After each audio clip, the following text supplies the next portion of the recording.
Okay, we're live. All right. Well, hello everyone. We are here today, Bill Maurer and Dom Patterson, with Brad Vaivoda, and please correct me if I'm mispronouncing your name, to talk to us about Monumus, and also please correct me if I'm mispronouncing that name. Um, and we're going to talk a little bit about how and why Brad created it, who and what it's for. And then, since in the class that Don and I have been teaching, the students have been digging into the blockchain, and also this past week thinking a lot about the payments industry, and this coming week talking about the regulatory aspects around blockchain-based services, we thought we'd ask Brad to reflect on each of those aspects of his endeavor. But maybe Brad first, if you could just introduce yourself and your company, and then we'll get going from there. Yeah, yeah. You were close on both names. It's Vaivoda and Monumus. Um, but yeah, my I'm originally from Colorado. Got a degree in mechanical engineering and kind of worked across a few different industries, mostly in motorsports, orthopedics, and aerospace. And I was working at Boeing when I first discovered Bitcoin, and it was one of those things that once I wrapped my head around, I just couldn't stop thinking about it. Kind of consumed my thoughts all day, and I realized that all right, I'm at a point in my life where if I'm going to try and pull the trigger on something like this, this is probably the time to do it. So that was kind of the catalyst for that. What was it about Bitcoin that you found so compelling? Um, Mostly I think with a lot of people, when you first come across Bitcoin, it's really easy to reject because it's so esoteric and it's so foreign to the way that we think about money. And I think it was the fact that I saw that what Bitcoin kind of does to money, I saw the similarities in what the internet did to communication. It took these barriers down from, in the early days of or before the internet, if you wanted to try and put any kind of information on a network that was controlled by telecoms like AT&T or Bell or something like that, you had to um, go through a business deal with them in order to do that. There was a big gatekeeper in that, and the internet took that all the way, the barrier for that to zero, to where now anyone with basic access could send emails, they could write applications, they could publish blog posts, and it's a very empowering thing to give to bestow on people.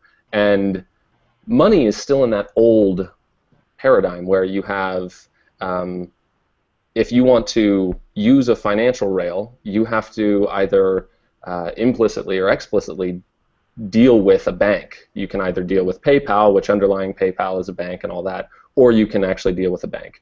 Um, and Bitcoin kind of takes that notion of money and brings it in the same down to the common person in the same type of way, to where there's no barriers to securing financial access anymore. Uh-huh. Great. So, in terms of what you're trying to do specifically Hmm. with Monumus, like how does taking the bank out of the equation help you with this service that you're trying to develop? And maybe just say a few words about how you envision the service, and then get into that question about, once you get rid of the intermediary, what you can do. Yeah. So the way that we've kind of approached this is, if you look at financial access just globally, and you find yourself with the ability to secure a checking account or a savings account or just make investments, things like that, that's actually pretty exclusive club. You're in the top about billion people globally. And if you look at the bottom half of the global population, the bottom, say, 3 billion, these people are confined totally to cash-based societies. And that was the thing that really struck me about Bitcoin. Was I've spent a decent amount of my life traveling, and it's taken me to some pretty impoverished areas. And that light bulb going off, it was those individuals that I thought, oh wow, if you can get this in these people's hands, I don't think that these people are going to get financial services on the back of a Visa card or Mm, something like that. The right. same type of way the developing world kind of leapfrogged the landline. era, right? They went straight from having nothing to having mobile, and now mobile penetration is huge. We thought, well, okay, Bitcoin's great for empowering that, but it's an internet technology, and internet penetration in a lot of the developing world is not great. It's getting better, but it's still not there. So we thought, okay, can we bring this financial tech to technology that these people already have in their hands, which is mobile? And sure enough, that you can, and that's kind of what we're aiming on doing. Uh-huh. Yeah. So maybe just outline the kind of basic functionality here then. So yeah, like, I want to send money to someone in India. Mm-hmm. So we had to restructure a bit recently, and what's funny is that it was due to a regulatory issue, so that fits in nicely here. Okay. So the biggest hurdle is in the exchange. You have someone, let's say in the U.S., and they want to send money, like you said, to India. You kind of have to start with the idea that the person in the U.S. has dollars, and the person in India needs the rupee. That's the Indian currency, yeah. So you need to take dollars, convert them to Bitcoin, transmit the Bitcoin, and then convert the Bitcoin to rupees. You really interface big with regulators on the exchange parts. That's where regulators have hit Bitcoin as a tech the most. Absolutely. Yeah, so since Bitcoin is a peer-to-peer tech and distributed, transmitting Bitcoin is a really difficult, I would almost argue an impossible thing to stop. So it makes sense that regulators are going to touch the points where, all right, you have a centralized actor that's serving as a currency exchanger. We had originally started to do this over SMS because that's a tech that is, right, it's the most widely used personal communication tech. So for the students who don't know, SMS refers to the very basic text message functionality of a simple feature phone. Mm-hmm. And so behind that, you must have had a server that was taking someone's phone number that they had registered and moving money on their behalf. Bingo. Yeah. That's exactly right. And that was that's what we have to change, because the way that we see it, people who have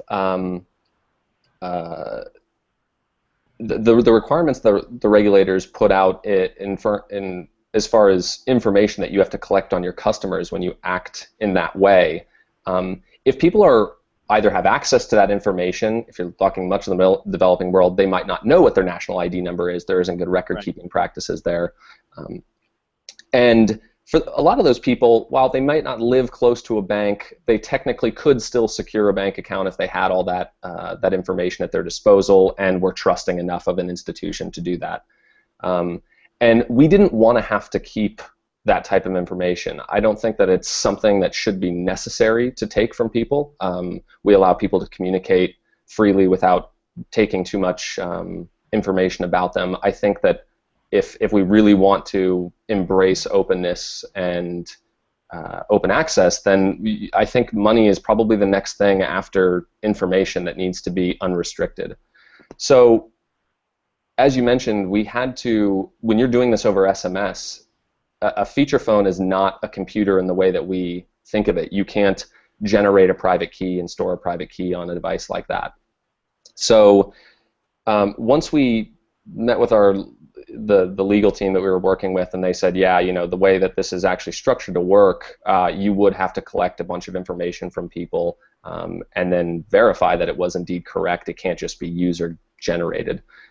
We thought, okay, well, we don't want to have to do that, so we're restructuring and focusing more on the SIM card as a platform to work with. SIM cards are more or less just variants of a smart card, and they're very secure platforms. And most people don't know this, but the actual little gold contacts, inside the SIM card is actually a CPU. It's a computer. And you can generate and store keys on that. And the big hurdle at that point becomes, okay, well, the SIM card you develop for Bitcoin applications, telecom networks aren't going to, you are missing a key that the telecom provides, that the telecom embeds on the SIM to communicate with their infrastructure. Right. So And the again, full for the benefit of the people who are listening who don't quite have a handle on mobile technology, Mhm. SMS is generally carrier agnostic, but Yeah. the SIM is essentially locked down by your carrier, by your telecommunications provider. It's got a direct link to it. Mhm. And so anytime you want to do anything on the SIM card, if you're not the telco, you need to get into some kind of agreement with the telco to have some space, basically some real estate on the SIM, just Yeah. to oversimplify it. Bingo. Since we haven't actually talked too much about mobile in Okay. this class yet, so this is great. Yeah. So um, the idea for addressing the whole round trip process of going from cash dollars to cash rupees, for example, um, there's two ways that we're planning on going about that. One is with physical infrastructure like Bitcoin ATMs, a place that you're going to source hardware and deploy these in the markets that you plan to hit, and allow people to interface with these machines where they're putting cash in, they're getting Bitcoin to their device, they're sending Bitcoin from their device to the recipient's device, and then there's also that infrastructure in the recipient's country. That's harder to roll out. You need to secure hardware, and that's has its own barriers. The second is to allow a network of people to do the exchange process, to where you're more or less meeting up with someone who has Bitcoin. You're giving them cash, and they're then sending Bitcoin to your device. Most people aren't, at least in the Western world, I can't imagine are too comfortable with the idea of having to conduct your finance with some random member of the public. That seems weird to a lot of us. But it's much easier to deploy that kind of exchange infrastructure. All you have to do is now make, say, a smartphone app, and one person with a smartphone or a tablet is able to service a whole community of people who maybe don't have those things. And that now your distribution is just, okay, get this app into the App Store and anyone can download it and then serve as an exchange. So I don't know, maybe the answer is both of those things. But that's the process kind of has to go that way. We had a question from one of our students, and she wanted to know what kind of concerns do you have about fraud, especially since you're kind of going international? Have you encountered those yet? Maybe you haven't quite hit that point. Yeah, so it would sort of depend on what variant of fraud. So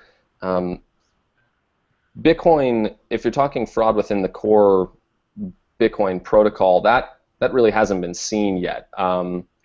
There's kind of a distinction if you think about the way money is done now. There's a distinction between counterfeiting dollars and robbing a bank, for example. Right. So in the Bitcoin universe, exchanges have been hacked, and exchanges are more or less holding private keys on behalf of their customers.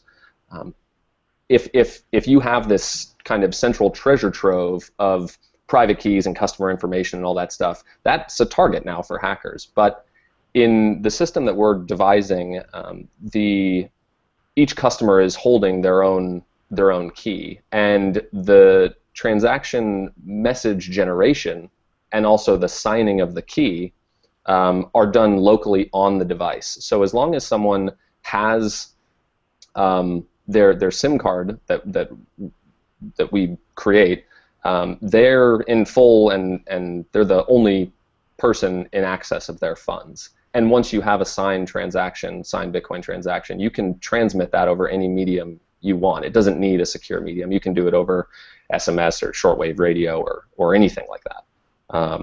So we don't really anticipate seeing a whole lot of fraud with this. It actually sounds a little bit like Apple Pay, in that there's a hardware piece that's doing some signing, but Apple Pay is working, as we talked in the beginning of this week, Apple Pay is working over the traditional rails, and right. It sounds a little bit like you're kind of, to use the startup lingo, it's Apple Pay for Bitcoin type of thing. Yeah, that's actually not too far off.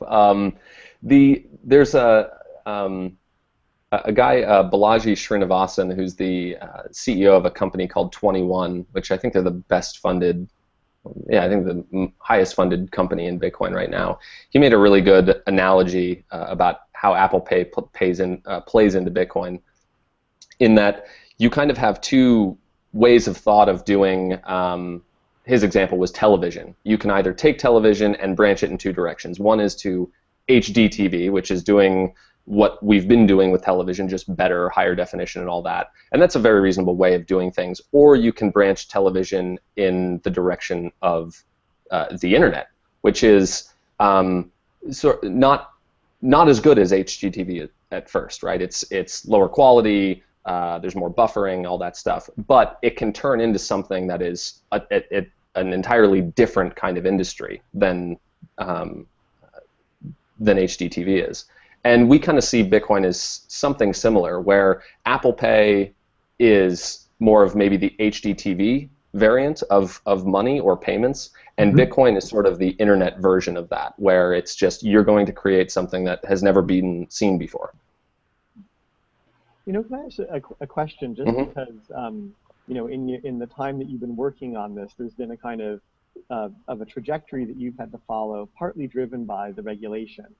And it seems that you've moved from mainly focusing on the blockchain as a payment rail to actually worrying a bit more about Bitcoin itself as the unit of currency being exchanged. And that's partly because if you're using the blockchain as a payment rail, then, as you said, anytime you convert out of Bitcoin into another currency, you hit the exchange problem.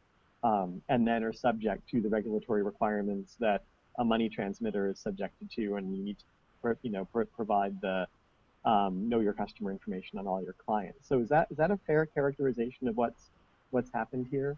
Yeah, it's a problem that I think hits most of the ecosystem, in that if we had it all our way, there's some talk about Bitcoin replacing government currencies in various countries, and there was even a lot of talk, especially recently with what's going on in Greece, about Greece should adopt Bitcoin, and I think that's kind of an insane idea at this point. But I will say that Bitcoin could easily become the dollar, as it were, of the internet, and if you start to look at the direction that globalization goes and the interconnectivity of everything, having a stateless type of medium of exchange or store of value or unit of account that is accepted and can be transmitted across borders, to where pretty much the idea of a border goes away, that's really powerful. But you need these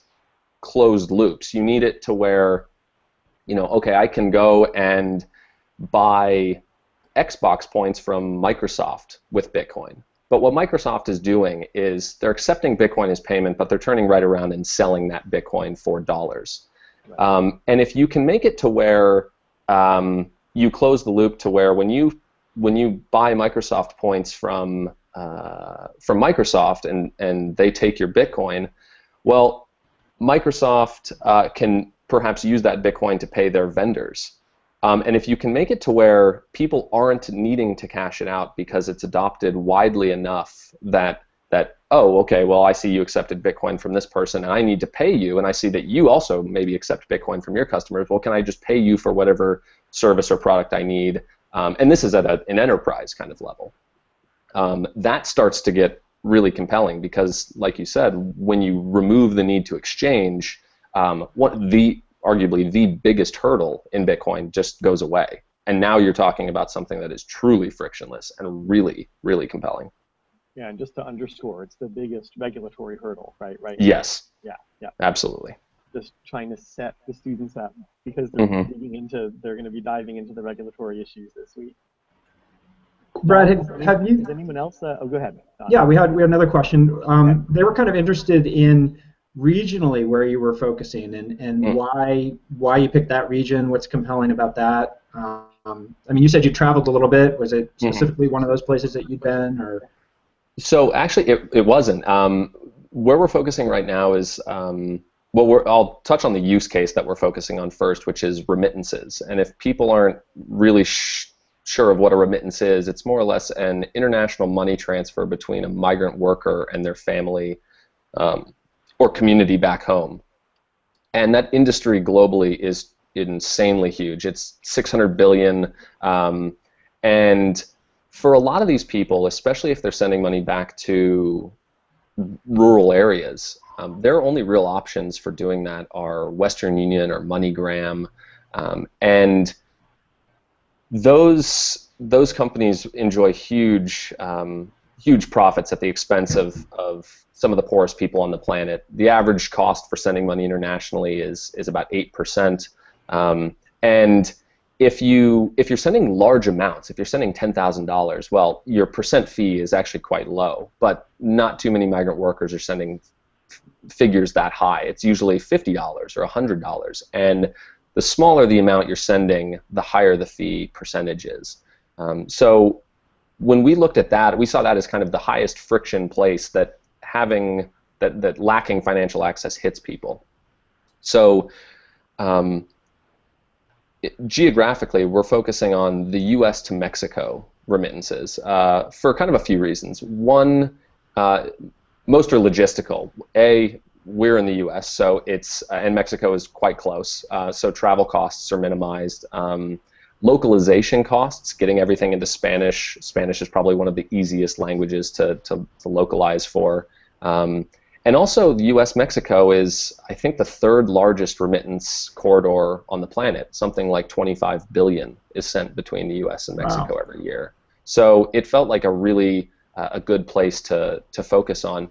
Plus, there's a lot of focus of microfinance and microlending and this type of these types of things in Africa right now. There's a lot going on in Kenya. And then there's also a lot of focus on the U.S. to the Philippines. That's also a pretty big corridor. And there wasn't too much going on in Latin and South America. So, yeah, Mexico made a pretty compelling choice there. Great, thank you. Mm-hmm. Maybe could you say a few words about your immediate future? Where are things going? How do you see things unfolding over the next couple months to couple years? Yeah, so we're at a point where we're going forward with the SIM concept, and we have some ideas on how the user experience of this will be. What does it look like for someone who gets their hands on one of these SIM cards, and how does this play out? And then you have the distribution channel of, okay, well, how do you get these SIM cards in people's hands? But there's a few things that we just don't know if a few things that we need to pin down in terms of how is the SIM going to react with the device that it's on. And given that there is a wide range of devices, wide range of feature phones, all from different manufacturers, is there some kind of lower level that you can play into that is really consistent among all your devices, so you don't need too much specialization in, oh, okay, if you have a Sony Ericsson phone, you need this, or if you have a Nokia, you need this. So I think we'll find that out. We'll find out what the low-level programming side of it. We'll find that out in the next kind of couple months. And after that, I think it's the next couple years. I think maybe the holy grail for us would be if we could get carrier integration to where we could make a deal with the telecom to have our tech put on their hardware, to where, okay, you don't need any type of separate SIM or anything like this. It's just the carrier issues and over-the-air update to their SIM, and all of a sudden now anyone who is a customer of theirs has a Bitcoin wallet on their feature phone. So I think we'll have to demonstrate a whole lot before then. We'll have to get much more traction and all that. But that's kind of the direction we're looking. Is there any feasibility of, I mean, I know you're dealing with really low margin folks in remittances, but is there any feasibility of making kind of, a key fob that does the same thing over Wi-Fi? So you find a, free Wi-Fi spot and you hit the button and maybe it interacts with the feature phone somehow with Bluetooth? Yeah, that's interesting. There's a hardware, more or less what you're talking about, that has a classification called a hardware wallet. And it's more or less a separate device that is in charge of key management. And one of the leading hardware wallets, it's called Ledger Wallet. They also use smart cards as their platform for storing keys on. So we know it's a proven tech. There's another hardware wallet that I think is taking pre-orders right now. I don't think they've delivered yet, but they're called Case Wallet. And they have a GSM chip built into their hardware. So technically, anywhere that you had service, you would be able to broadcast a transaction from that device. There's huge amounts of there's big front-end costs in making a hardware device, right? You have a lot of non-recurring engineering costs, manufacturing costs, testing, all that stuff. And we're a pretty small team, but if it kind of takes us in that direction, then I wouldn't say we're opposed to it. We would need to lock down much more funding, but yeah. Great. Well, great. Brad, this has been just terrific and really nicely hits on a lot of the things that we've been talking to the class about over the past couple of weeks. And I think it also sets them up nicely for looking at some of these regulatory questions and how in some instances they may be hindering innovation, in other instances they may be doing the kind of consumer protection job that we hope that they do. But your case really nicely, I think, illustrates the whole thing. The whole picture for us. So we really appreciate it. And absolutely, yeah, my pleasure. We wish you luck. Yeah, thank you. Yeah, good luck. It sounds like a great opportunity, a really important market, and best of luck to you. Thank you, appreciate that. And if we can keep you on the line for a second, we'll close out. And thanks to the class who's been watching us, and we'll continue to communicate for the rest of the week. All right, so going off the air.